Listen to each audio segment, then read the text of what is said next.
Let's talk about some closed-door romance books that I have read recently and loved. Starting off with a couple of books from one of my absolute favorite authors, which is Katherine Center. So first we have The Bodyguard, which is about Jack and Hannah. And this one, I would say a lot of her books are like women's fiction and romance, really like tied for the main like storyline and plot and why you read, I feel like. But this one I felt like leaned more romance, which I really loved in this one.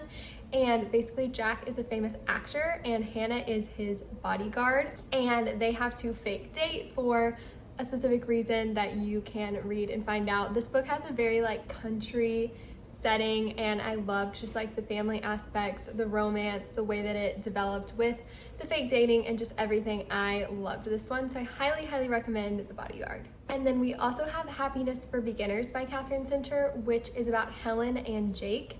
And this one is an age gap romance, so I think Helen is like in her 30s, she's gone through a divorce. Jake is her little brother's best friend who is like in his early 20s still and has basically, I think, been in love with her like forever. And she decides to go on this big long hiking trip in Wyoming to just kind of discover herself, get away after everything that's happened in her life. And Jake is going on the trip too. And so I really love this one. I feel like just the little group that you follow out in the woods is so fun and just a really sweet found family, and you really feel like you're just out there hiking in the woods with them. And so I highly recommend this one. They made a movie on Netflix like adaptation of this one that I also thought was really cute. It's a little different from the book, but I still thought it was a really fun movie to watch after reading. So next we have The Cheat Sheet by Sarah Adams. This one is about Bree and Nathan, and she is a dancer, he is like a professional football player, and they have been best friends for forever. And so it's like a friends to lovers romance, and I just loved the two of them together. I love the found family in this story, and truly Bree and Nathan are some of like my favorite characters. I just loved them individually and together, and so I really love this one. Pretty much all of Sarah Adams' backlist, everything she's written up until her most recent 2024 release, which was the rule book, have been closed door. So I talk about some of those in my previous closed door book. And then I have a whole reading vlog of the rule book if you're interested in seeing my thoughts on that, what to skip if you want it to be closed door, all of that stuff. But I highly recommend Sarah Adams as well. Next, we have a couple of books in the Holidays with Heart series by Courtney Walsh. So we have My Phony Valentine, which is set around Valentine's Day, and it's about Dallas and Poppy, which I still just love those names. Every time I talk about this book, I'm like, those are such good names.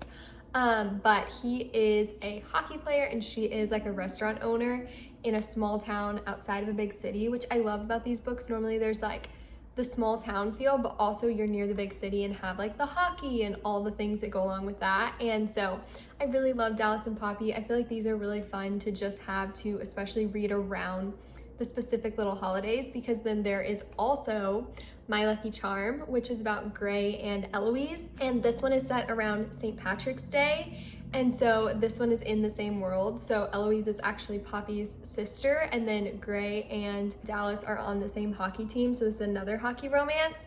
And in this one, Eloise actually kind of becomes like Gray's agent slash like is just helping him with all of his like hockey things, personal things, all of that. And so that one's really fun as well. I loved the two of them. It's very much like a grumpy sunshine, and you kind of get to peel back the layers of Gray and why he is the way he is. And I just really loved both of these. Courtney Walsh is such a great, fun, closed door author, and I just really appreciate her writing and her heart behind it. So I love her as well.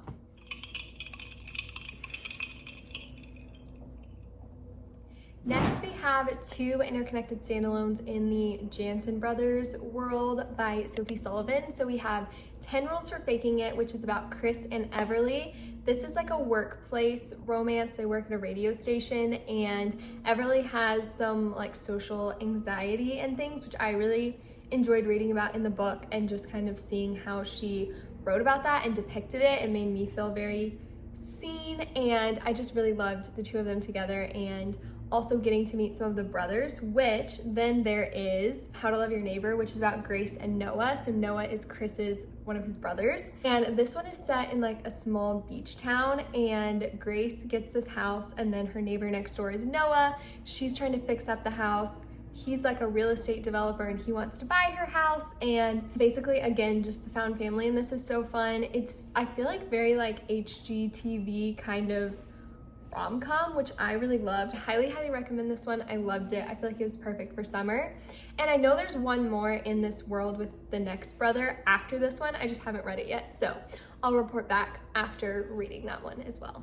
Next we have Dream On by Angie Hockman. This one is about a girl named Cass, and basically she gets into this accident, wakes up in the hospital, and has these very vivid memories of having a boyfriend named Devin, and all of her like family and friends are like, no, we've never met him, he's not in her phone contacts. Like, she's like, where did this come from? Why do I remember this?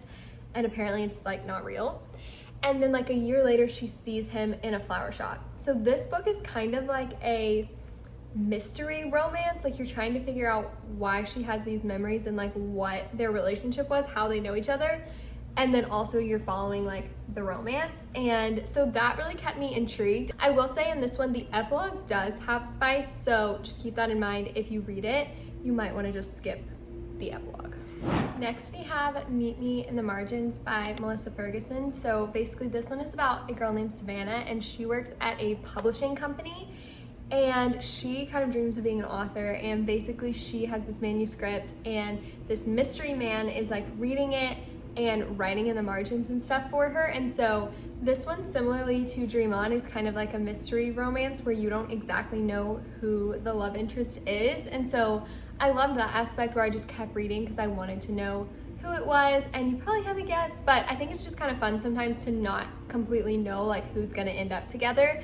And so yeah, that is Meet Me in the Margins. Another closed door romance I have loved recently is Girl Meets Grump by Hailey Gardiner. This one is about Trent and Sydney, and it's set in the Pacific Northwest at like an outdoor cabin retreat, which is really fun. And it's very much a grumpy sunshine. Honestly, Trent kind of reminds me of Gray from My Lucky Charm. I feel like it's similar, just where they're kind of grumpy, but they're not like a jerk grumpy type that I feel like that can happen sometimes when you're writing that trope. And they're instead just like these sweet guys that you just kind of want to peel back the layers, like I said, and see like why are they acting this way and what is it about them. And so yeah, I really love this one. I love their characters, and it's just such a fun atmospheric setting. I read it this summer, but I feel like this would be a perfect like fall, when it starts getting crisp outside, kind of romance. I feel like I kind of imagine this happening during the fall time. I don't know when Hailey imagined it happening, or if she says in the book, I can't remember, but I picture it in the fall for sure.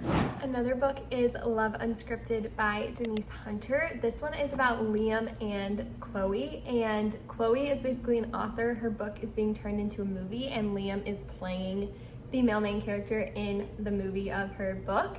And so they end up fake dating for like a PR relationship, and so you're kind of following their stories. They're in like a beach town in North Carolina, so it's such a summery, beachy read, I feel like, and I just loved reading about her as an author. Her friend runs a bookstore. It's a very bookish book, I feel like, and so I really enjoyed this one. I always love Denise Hunter's writing, and she writes closed door. If you want to hear a little bit more of my thoughts on Love Unscripted, it's actually in my most recent like swapping screen time for reading video, which I can link. I read it towards the end of that video if you want to see some more live thoughts and everything. Next we have Same Time Next Summer by Annabel Monoghan. This is my first book by her, and I was so excited about this one, and honestly for good reason. It was so good. So this one is about Sam and Wyatt, and basically they grew up together going to their family's beach houses on Long Island, and they're there for the summer again. She's about to get married, he's there, and yeah, they just reconnect. It's a story about first love and finding out who you are, coming back to who you were as a kid. I feel like I just loved the themes in this, and I mean, Wyatt plays guitar, who doesn't love that? And yeah, I feel like this is a perfect blend of like first love, young adult kind of romance novel with an adult romance novel, and the complexities of like being older, having more baggage, having more things that have happened to you with that like carefree young first love. And I just love this. I read this. This is my most like recent read, and I cannot wait to read more of her writing. This was just so good, and closed door. And lastly, speaking of young adult first love, we have The Do-Over by Lynn Painter. This book I adored. I read it on Valentine's Day because basically, if you don't know, this is a story about Emily, and she basically gets stuck in this Groundhog Day kind of time loop where she is reliving Valentine's Day over and over again, and it's not her best day, let me just say. And so you get to kind of see the things that happen to her, how she reacts to them time and time again, and of course there's a love interest that she keeps bumping into, and I just love this story. I feel like it was a perfect young adult filled with just like that magical young love, and I loved the repeating time loop and the like magical aspect that added to the story, and I just love this one. I cannot wait to read more of her young adult books. I have Better Than the Movies like ready to download on Libby, and I know people love that one, so I can't wait to dive into that one as well. And that is the end of my list. I absolutely love finding closed door books, and I love sharing them with you guys because I know that I love it when other people share and I can find new books, and so I hope to be that for you guys. I have another video that's just like this one with different book recommendations, so I will link that above and in the description and everything for you guys. And I plan to make a lot more of these videos as I find more closed door books, so please subscribe and stick around. And as always, thank you guys so much for watching. Take care, guys.